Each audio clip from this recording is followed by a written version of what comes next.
Don Jr. was back on the stand today to testify in the New York civil fraud trial. But this time, he had his failed brother at his side, co-defendant Eric Trump.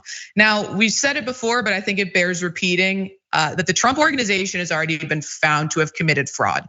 This is a trial to determine the punishment. And if you didn't know that, maybe you don't watch TYT that often, but if you didn't know that, that's okay, because Donald Trump and his Republican allies have put in a lot of effort to ensure that you didn't know that, right? That's been their mission, is to ensure that people don't know that they've already been found to have committed fraud, to make people think that this is the trial to determine whether or not they've committed fraud, and not just a trial to determine the punishments. With that, take a look. Here is New York Attorney General Leticia James breaking down the testimony from Don Jr. and Eric Trump. We just concluded day 22 of our trial against Donald Trump, the Trump Organization, and other defendants. Today, we heard testimony from Donald Trump's sons and co-defendants, Donald Trump Jr. and Eric Trump. As a trustee of the Donald J. Trump Revocable Trust, Donald Trump Jr. often made financial and business decisions on behalf of his father. He testified that he signed multiple documents confirming the accuracy of Donald Trump's statements of financial condition and the Trump Organization's compliance with loan terms. But those documents were not accurate, and he knew it. In fact, just a week after he was confronted with the truth that his father's triplex was 3 times smaller than the statement of financial condition said it was, Donald Trump Jr. continued to lie. He certified to the family's accountants that all the information he sent them was accurate, including the value of the falsely enlarged triplex. Next, Eric Trump took the stand and insisted that he had never heard about his father's statements of financial condition before our investigation. He told us his job was just to pour concrete. And I can't wait to get into the Eric Trump bit, because it's so funny. It's so funny. But let's get into some more details on this, starting with Don Jr., who continued to say he doesn't remember the specifics of several documents he was presented with in court. So from NBC News, he said that he relied on the accounting team, which included Alan Weisselberg, who was the company's CFO, and would ask all relevant parties if the information in the documents was correct, and then he would sign off on them. Asked about a loan document from bank, signing it, but added, "I'm sure I've signed dozens of these in my life as trustee." I feel like I have to say something about what I said yesterday on the show, because I saw some comments that misconstrued what I thought was pretty obviously tongue-in-cheek. I joked that the first thing I learned in law school was that ignorance of the law is the best defense, and that's obviously the defense being presented by Don Jr. I saw some people taking that seriously. It was a joke, not a defense. That is what he's trying to present as his, but not legal advice. Don't pretend you didn't know the law, or say you didn't know the law just as a way to try to avoid liability. Okay, that being said, let's talk about Eric, who I think his situation was almost even more comical than Don Jr. So he testified that he never worked on the Trump Organization's statement of financial condition and didn't know anything about it until this case came to fruition.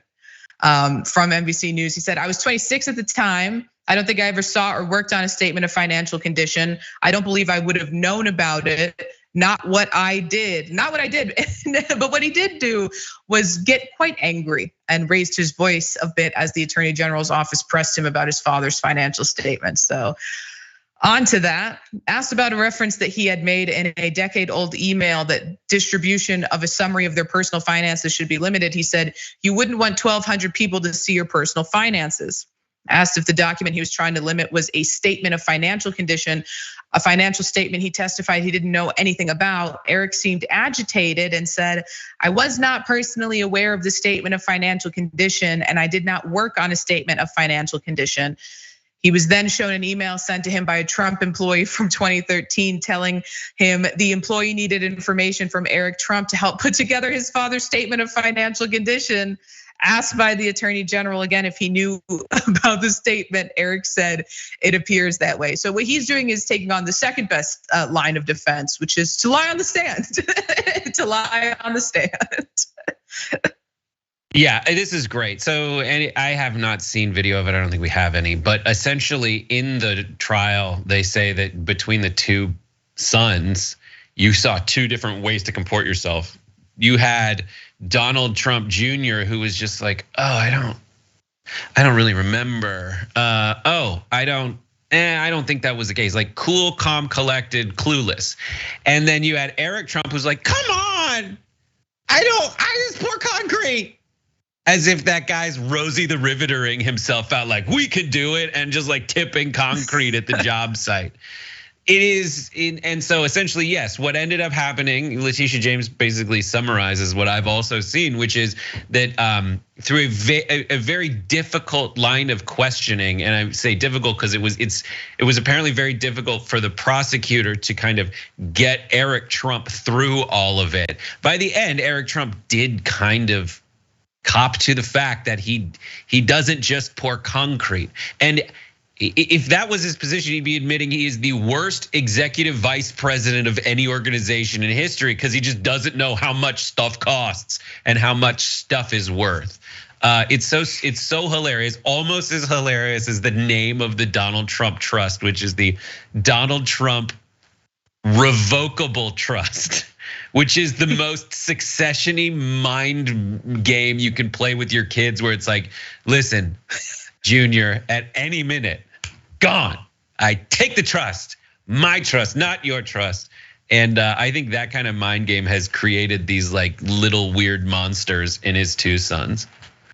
And I love it. I love the knowing a little bit of the dynamic between him and his sons, like from reports about the time he slapped Don Jr. for not putting on a suit when he was taking him to a Yankees game, slapped him in his face in front of all of his friends at his college dorm, and then told him to put on a suit and walked away. Like the fact, I'm sorry, these are losers, right? That, the fact that the trust wasn't revoked is like astounding to me. How did they prove themselves to you, Donald Trump? What did they do?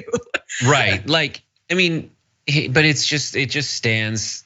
I've talked to actual human beings who are like, listen, who believe this. It is impressive when the children don't lose every cent that was given to them by their billionaire father. Now, they try really hard in this family, and I'm talking extended family, including Jared Kushner, who oversaw the literal worst real estate deal in history.